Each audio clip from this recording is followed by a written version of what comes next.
very first UFC pick. We're going to be doing only the major pay-per-views, so fight nights and stuff like that. We're going to be really avoiding, unless if there's like a title on the line or something like that. But I don't think I'll be doing too many of those. We're going to be focusing on main cards, 204, 205, 206, so on and so forth. So we got a really excited one coming up for, even more exciting for it to be my first one. Bisping versus Henderson 2 for the middleweight title. Very exciting fight. I mean, we have Dan Henderson coming, and last time these two fought, Bisping got knocked out cold. I mean, it's not even. Oh my goodness, why is that there? Well, okay. I'll fix that one next time. I completely forgot about that. Okay, so anyways, we're going to just get straight down to business. And we are going to talk about UFC 204, Bisping versus Dan Henderson. Very exciting fight. And even the rest of the card's really good. So, we're going to go with the first fight. And like I said, we're only going to be doing main card. So, we have Mirsad versus Russell. And I don't recognize these two fighters. I probably watched them before and just don't quite remember. But just looking at their stats here, it looks like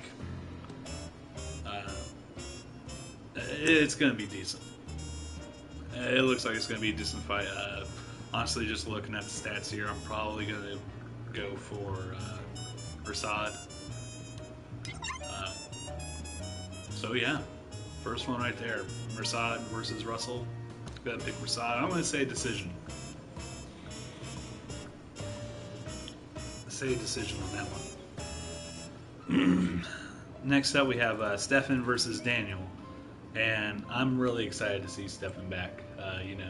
He knocked out Bigfoot Silva, which was really exciting. One that I didn't think Stefan would pull off the victory. I was actually picking Silva to knock him out, but to see Stefan come through and knock him out, that was a big surprise, and I was really excited for him. Number 12 versus number 14. Between these two, I'm gonna give it to Stefan Struve. I think he's got his head game back together, because there was issues with him after he got two devastating knockouts. One by Travis Brown and one by Mark Hunt, and he falls hard when he gets hit like that. So yeah, I'm picking Stefan Struve for my second pick. Third fight, we have Events, or OSP, that people like to call him, versus Jimmy. And these are two big guys. I mean, I love watching any OSP fight. Always exciting, in my personal opinion. And with that being said, I'm picking OSP by decision. I don't think either of these two guys are going to be able to knock each other out. I think the wrestling is going to definitely come into play. I think it's going to be a fun fight. Oh, and to go back with Stefan Struve and them, I think Stefan's going to win by TKO. I think that'll be a fun fight to watch. So yeah, so we're getting there. Next we have Vitor Belfort versus Gegard, and I'm probably saying these names wrong, and I do apologize about that. But I've watched both of these guys fight before, and of course, I mean, who hasn't watched the Vitor Belfort fight? Back when he was taking any performance enhancer, you could definitely tell the difference. Then and now. A lot smaller. Don't know what shape he's coming in at, but it should still be a very exciting fight. Vitor always starting off aggressive, and then he kind of fades, which I always thought was one of his bigger downfalls. I think if he gets the hit and rocks him early, he should take it a little bit slower, unless it's always hard to say. He's facing another big guy too, which is gonna be. This is just a really good card.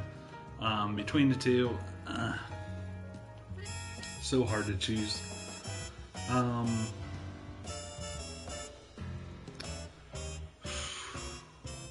Between these two, ooh, man, this is a hard choice. I'd probably have to go with Vitor. Honestly, I'd probably go with TKO with Vitor. Just depending on, you know, how ready the guard is ready for him.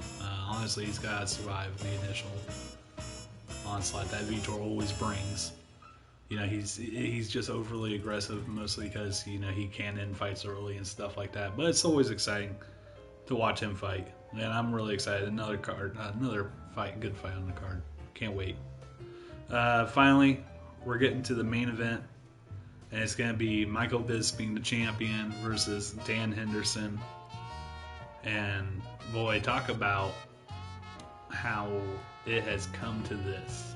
You know, it really doesn't matter. Dan Henderson always, you know, anytime that he wants a title shot, you know, even if he hasn't fought for a while, you know, he's been doing good for himself. And even though I haven't seen him for a while, I should say, it's going to be really exciting to watch him fight Bisping and have that rematch, because their first fight, honestly, I was picking Dan Henderson because, you know, I like Michael Bisping as a fighter, not too much as a person at that time, and I was just ready to see Bisping get his head rocked, and that's exactly what Dan Henderson did. But mostly it was Bisping's issues that he was doing that eventually got him knocked out and knocked out cold. Definitely highlight reel. And if you guys haven't seen that knockout for any reason, you know, as just a general fight fan or anything, you know, go watch that fight, because that was a brutal one. When it comes to this fight, this one could go either way. I am gonna have to pick Bisping in this fight, though, over Dan Henderson. I think he's gonna learn from his mistakes from the very first bout. You know, I would love to see Dan Henderson leave on top. I'd love to see Dan Henderson leave with the title, and, you know, he totally can. To say that Dan Henderson doesn't have a chance is ridiculous. He has a chance. He's proven that he can beat Michael Bisping. I just think Bisping needs to come out, bring it. Just bring it to Dan Henderson. Don't let Dan Henderson get the step in. Don't let him start pushing the pace. You know, just be aggressive. Get him up against the cage as soon as you possibly can, and just dirty box him, don't matter. Just constantly keeping the pressure. And I think that's what Michael Bisping needs to do to win against Dan Henderson, is just constantly push Dan Henderson to the point that Dan can't keep up anymore. And I think Michael Bisping could even get away with a TKO. I don't think he'll get a knockout, like especially the first one, but on his end. But I think he could definitely stop Dan Henderson. Dan, on the other hand, it's just constantly put this. The same thing for him. You know, it's just put the pressure on and hit Michael Bisping as hard as he can, just like he did the first time. And, you know, even bringing his wrestling background. I mean, for anyone who watched Dan Henderson versus Fedor Emelianenko, I mean, that's a prime example. Bring it to the ground, too. You know, you don't need to just stand and bang with Michael Bisping. I think Bisping's going to be smarter this time with his striking. You know, bring it to the ground, you know, and just do that same old uppercut. You know, it's been said that he constantly practiced that. And I think that'd be another way to just simply devastate Michael Bisping. But in the end, like I said, I think Bisping's going to get away with it, either by TKO or by decision. But with that being said, I definitely would love to see Dan Henderson leave UFC. This is his retirement match. I think I read somewhere along the line that he wants to retire after this fight. I think that would be a great way to go out, and I would love to see that happen. With that being said, everyone, thank you for watching.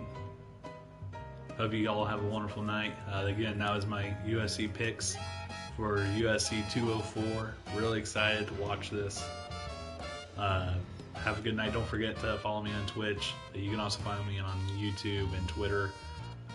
Badger Hat on YouTube, Badger Hat Studio on Twitter, and then Badger Hat Studios on Twitch. Thank you all for watching. Don't forget to let me know what you guys think.